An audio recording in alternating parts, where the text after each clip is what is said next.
ด้วยเล่นวะ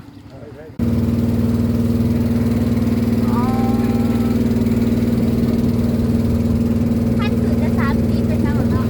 นะ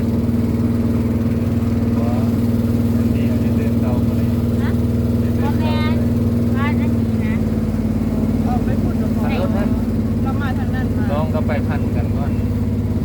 เพราะ3 ปีก็ได้เนาะ ไปมาเยอะแล้วกันน้อยๆเลยมา70มันลงลอง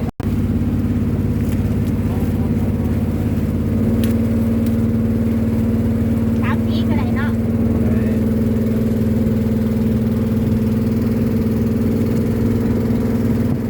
โทรศัพท์ต้องน้ำ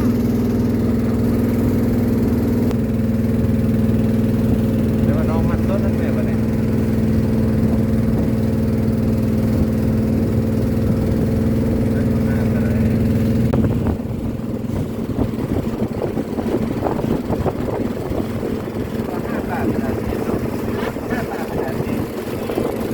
เอาไปขายบ่ส่งขายต่างประเทศต่างประเทศก็ยังเอามาเจ้าที่ไปขาย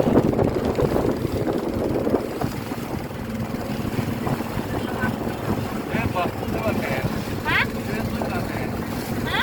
มัน เค เรื่ รือ อง เครือเครือเครือเครือ โอ้เราได้ตั้งแต่ 7-8 ปีฮะประมาณนี้ได้สิค่ะก็เอากลับจากคนละที่ค่าได้ช่วยคนตลาดตลาด นี่เองไง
ขอโทษ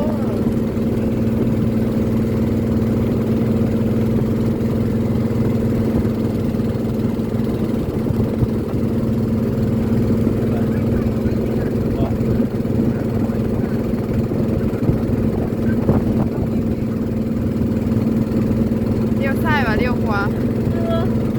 ไม่ซื้อ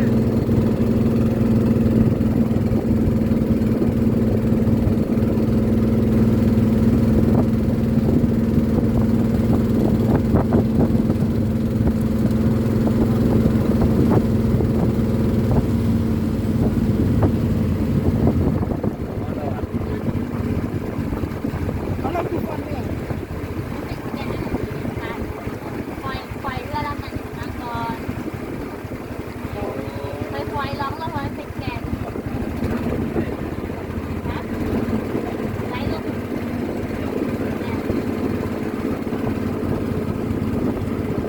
เป็นแกนเป็นอะไรปล่อยลงมันจะ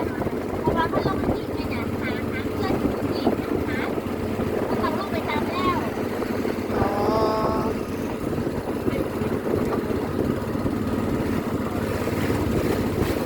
อ๋อ ตอนนี้เขาลงเนาะว่าเป็นขึ้นเนาะเอ้าเมื่อกี้ที่บอกขึ้นเกี่ยวเป็นขึ้นเลย นี่คือว่าด่วนน้ำขึ้นมา แม่นมันเป็นทางลงเนาะ แม่จะบอกถ้ากระเห็นเพื่อนหนักว่ะเอา แม่นคิดว่าอันนี้แม่นทางขึ้นนะทางลง ว้าว โอ้ ผู้พันสายอะไร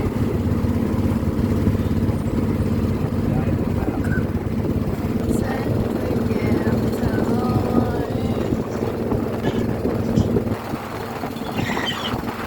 ไล่ไปเนี่ยอันที่แบบเป็นเคยแค่ดีต้องห้าม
ตอนนี้ตอนหน้าต้องเอาไปเป็นหา อา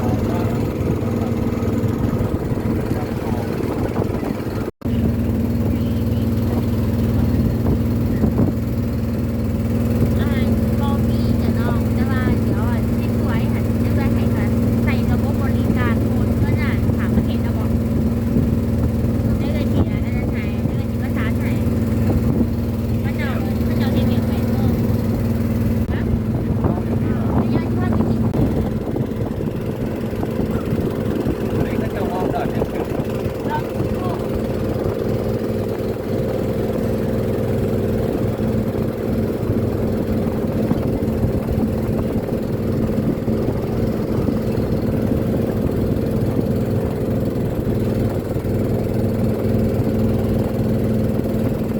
เนี่ยหาเพื่อนคือสร้างลูก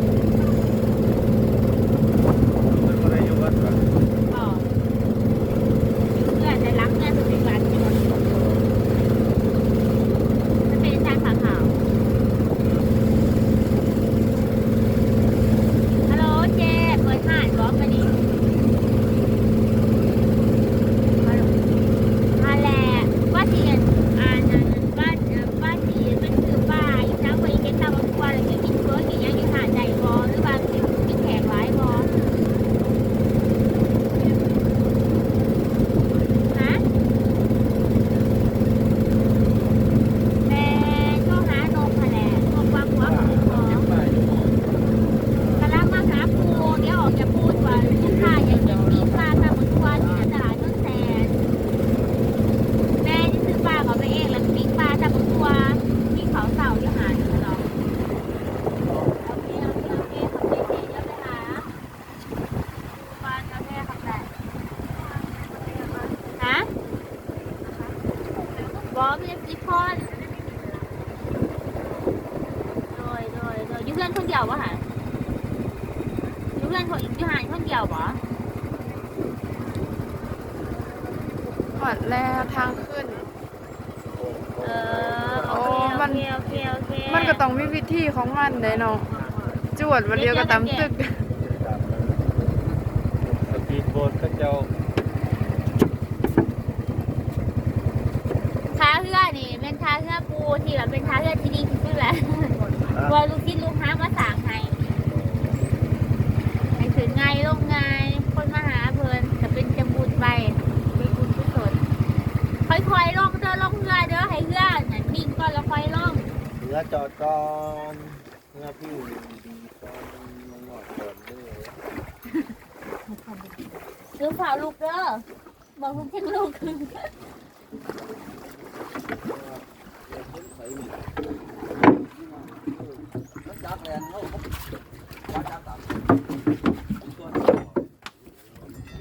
จุดของปั๊บโหลดโลหนึ่งโหลด